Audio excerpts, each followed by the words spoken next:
Assalamualaikum warahmatullahi wabarakatuh. Selamat pagi, salam sejahtera bagi kita semua.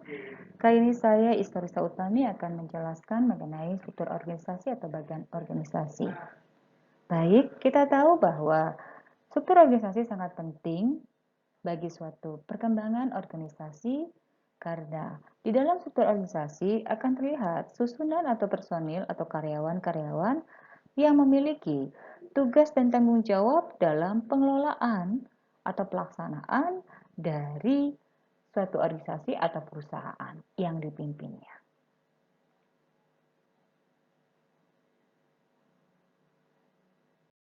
Selanjutnya mengenai jenis-jenis struktur organisasi, menurut K.W. Taylor, yang pertama struktur organisasi fungsional, di mana pada struktur organisasi fungsional, seorang pimpinan atau pejabat tinggi memberikan pelimpahan tugas kepada pejabat di bawahnya atau manajer.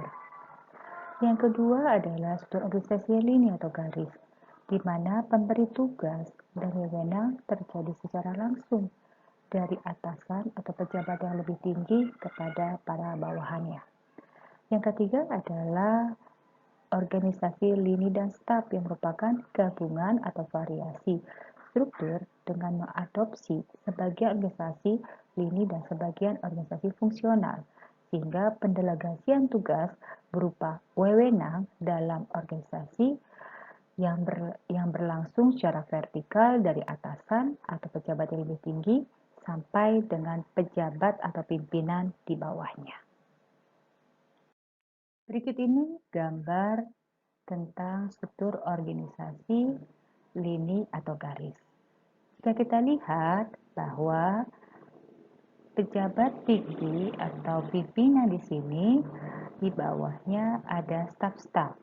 Maka garis lurus, garis yang tidak terputus-putus atau garis lurus ini menunjukkan adanya garis komando, di mana pejabat tinggi atau pimpinan memberikan instruksi langsung kepada para bawahannya atau stafnya, sehingga para staf bawahan wajib melaksanakan segala instruksi yang diberikan kepada pimpinan. Berikut ini adalah struktur organisasi fungsional. Dalam struktur organisasi fungsional, pejabat tertinggi atau di sini disebut pimpinan atau direktur memiliki manajer-manajer di masing-masing departemen atau unit kerja. Sebagai contoh, di sini ada bagian produksi, bagian penjualan, bagian human resource. Nah, setiap bagian atau unit kerja ini memiliki pejabat yang disebut dengan manajer atau supervisor yang bertanggung jawab langsung melaporkan segala kegiatannya kepada pejabat yang lebih tinggi, dalam hal ini adalah pimpinan atau direktur. Selanjutnya, struktur lini dan staf. Jika dilihat dari struktur lini dan staf, di mana pejabat tinggi memiliki asisten dalam membantu tugas-tugas kelancaran pimpinan. Selanjutnya, para manajer atau supervisor dari masing-masing departemen atau unit kerja atau divisi memiliki bawahan atau staf yang membantu tugas-tugas kelancaran dari masing-masing manajer atau divisi dari unit kerja masing-masing. Maka kalau kita lihat dari garis lurus dari bagian struktur organisasi ini, pimpinan dapat meminta bantuan sekretaris untuk menyampaikan instruksi atau kebijakan-kebijakan kepada masing-masing departemen atau divisi-divisi atau unit kerja yang ada di bawah naungan pimpinan. Nah, selanjutnya, para manajer divisi dari masing-masing departemen dapat memerintahkan kepada stafnya, dalam hal ini manajer keuangan dibantu oleh kasir, manajer produksi dibantu oleh unit kerja bahan baku, dan divisi pemasaran dibantu oleh unit kerja atau staf penjualan. Sehingga tugas yang diinstruksikan melalui sekretaris dapat dilaksanakan atau dibantu pekerjaannya oleh staf-staf di bawah manajer tersebut. Yang selanjutnya, hasil pekerjaan yang telah diselesaikan oleh staf akan dilaporkan kepada manajernya masing-masing pada unit kerja tersebut. Selanjutnya, manajer akan melakukan evaluasi atau melakukan pengontrolan apakah pekerjaan yang sudah diselesaikan oleh para stafnya sudah sesuai atau sudah benar. Jika dirasa sudah benar, maka para manajer atau supervisor dari masing-masing divisi atau unit kerja akan melaporkannya kepada sekretaris. Yang selanjutnya, sekretaris akan memberikan laporan tersebut kepada pimpinan atau pejabat yang lebih tinggi. Berikutnya, struktur organisasi lini dan fungsional. Pada bagian struktur organisasi ini terlihat bahwa pimpinan tidak hanya dibantu oleh seorang sekretaris, tetapi juga dibantu oleh wakil pimpinan. Ya, jika dilihat dari garis lurus, pimpinan dapat langsung memberikan perintah tanpa harus melaporkan kepada wakil pimpinan maupun sekretaris. Dia dapat memberikan komando atau wewenang tugas kepada para manajer pada masing-masing divisi. Oke, tetapi dia juga dapat membantu atau dia tidak perlu harus terjun langsung kepada manajer yang ada di bawahnya, tetapi dia bisa minta bantuan kepada wakil pimpinan untuk membantu tugas-tugasnya. Selanjutnya, wakil pimpinan dapat langsung memberikan tugas tersebut atau menginstruksikan kembali kepada manajer atau supervisor yang ada di departemennya masing-masing. Namun, dapat juga wakil pimpinan meminta bantuan kepada sekretaris untuk memberikan informasi atau kebijakan yang dikeluarkan atau ditetapkan oleh pimpinan kepada masing-masing divisi yang ada pada departemen tersebut. Ya. Selanjutnya, tugas atau instruksi yang diperintahkan atau yang didelegasikan ke masing-masing unit kerja atau divisi, maka masing-masing dari divisi atau manajer tersebut dapat meminta bantuan kepada karyawan atau staf yang ada di bawahnya. Sebagai contoh, divisi atau departemen produksi akan meminta bantuan kepada unit kerja bahan baku atau bahan bakar sesuai dengan apa yang diminta atau diinstruksikan oleh pimpinan.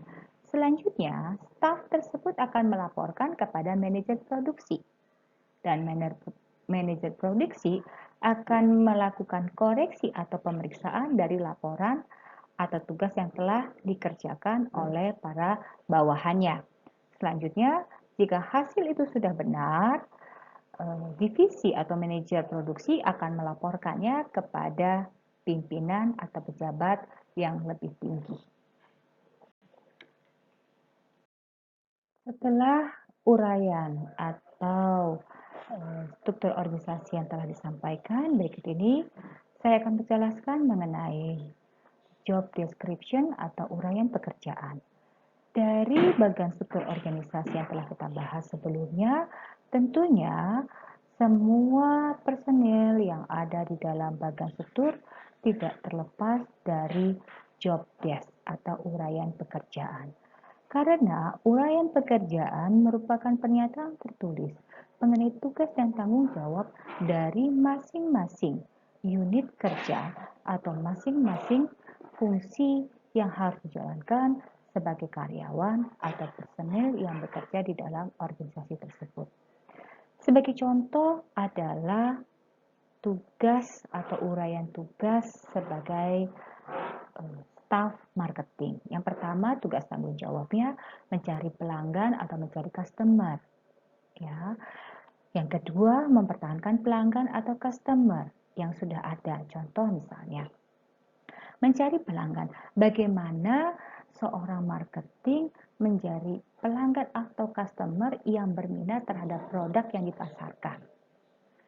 Selanjutnya, bagaimana seorang marketing mempertahankan pelanggan atau customer yang sudah ada tetap setia dengan produk yang dimiliki oleh perusahaan. Selanjutnya ada tugas sebagai promosi atau bertanggung jawab terhadap nilai penjualan yang ada dalam area penjualan yang menjadi tanggung jawabnya. Contoh, marketing areanya Ciledug, bagaimana dia mempertahankan nilai penjualan di area Ciledug tersebut.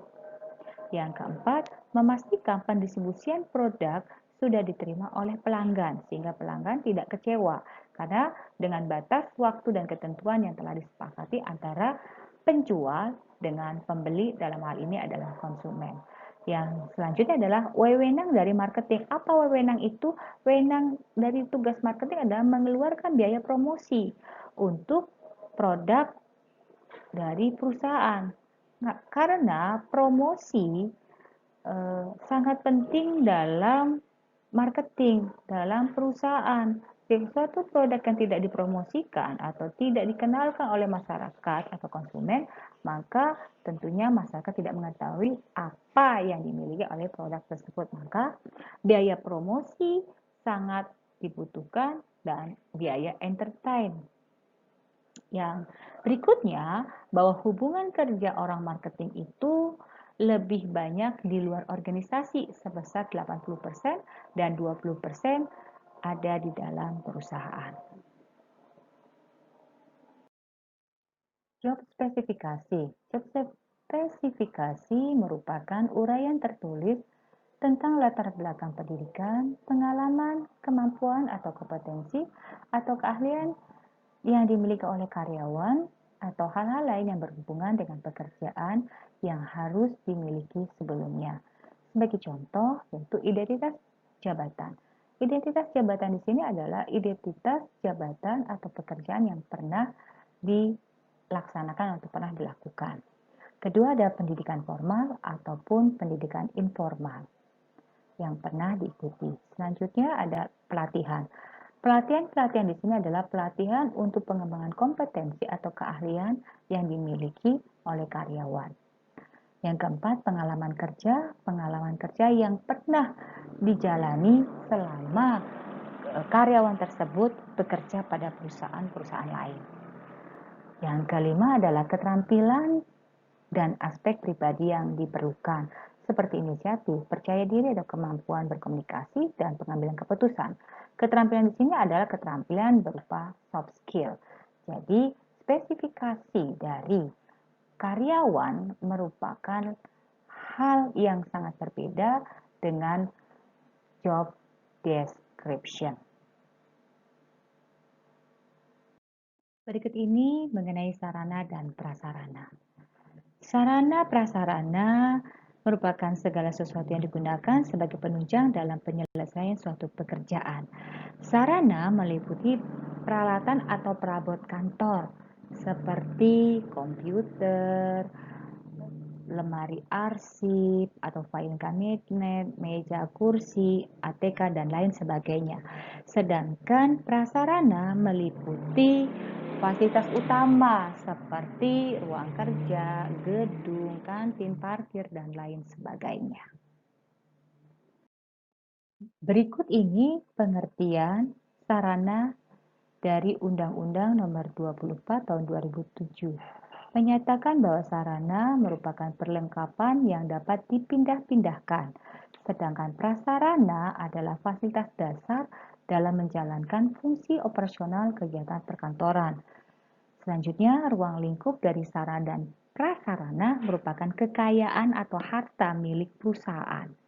Oleh karena itu, perlu adanya perencanaan di dalam pengelolaan inventaris perusahaan. Demikian paparan yang telah saya sampaikan mengenai struktur organisasi, uraian pekerjaan, job spesifikasi, dan sarana dan prasarana dalam penunjang penyelesaian pekerjaan-pekerjaan kantor. Akhir kata saya mengucapkan wassalamualaikum warahmatullahi wabarakatuh.